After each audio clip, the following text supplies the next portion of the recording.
ఆదికాండం 46వ అధ్యాయం యొక్క సారాంశం. ఈ అధ్యాయంలో యాకోబు తన కుటుంబంతో ఐగుప్తుకు ప్రయాణం అవ్వడం, అక్కడ యోసేపును కలవడం ప్రధాన అంశాలు. దేవుని వాగ్దానం. ప్రయాణంలో బెయేర్షెబా వద్ద యాకోబు దేవునికి బలులు అర్పించగా, ఐగుప్తుకు వెళ్ళడానికి భయపడవద్దని, అక్కడ అతడిని గొప్ప జనంగా చేస్తానని దేవుడు దర్శనంలో ధైర్యం చెప్తాడు. ఐగుప్తు ప్రయాణం మరియు వంశావళి. యాకోబు తన కుమారులు, మనవళ్ళు, కుటుంబ ఆస్తితో బయలుదేరతాడు. ఐగుప్తులో అడుగుపెట్టిన యాకోబు కుటుంబ సభ్యుల మొత్తం సంఖ్య 70 మంది. యోసేపుతో కలయిక.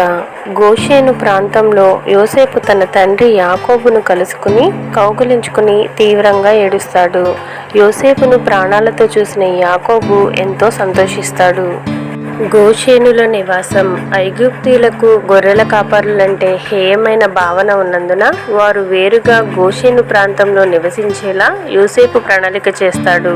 దేవుడి నిబంధన పునరుద్ధరణ. అబ్రహాము, ఇస్సాకులకు ఇచ్చిన వాగ్దానాన్ని దేవుడు యాకోబు వద్ద మరలా ధృవీకరిస్తాడు.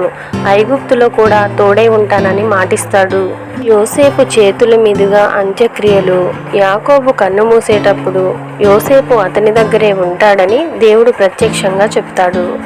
యోదాకు నాయకత్వం. గోషేనుకు దారి చూపించడానికి యాకోబు తన కుమారుడైన యోదాను ముందుగా యోసేపు వద్దకు పంపుతాడు. ఈ అధ్యాయం నుండి మనం గ్రహించవలసిన మరికొన్ని ముఖ్యమైన విషయాలను ఇప్పుడు చూద్దాం. వ్యూహాత్మక వేరుపాటు. ఐగుప్తీయుల విగ్రహారాధన సంస్కృతి తమ కుటుంబంపై ప్రభావం చూపకుండా ఉండేందుకు యోసేపు వారిని గోషేను అనే ప్రత్యేక ప్రాంతంలో ఉంచుతాడు. భయాలను దేవునికి అప్పగించడం. వృద్ధాప్యంలో సరికొత్త ప్రదేశానికి వెళ్ళడానికి యాకోబు భయపడినా ముందుగా దేవుని సమాధానం పొందాకే నిర్ణయం తీసుకున్నాడు. దేవుని కాలం అద్భుతమైనది.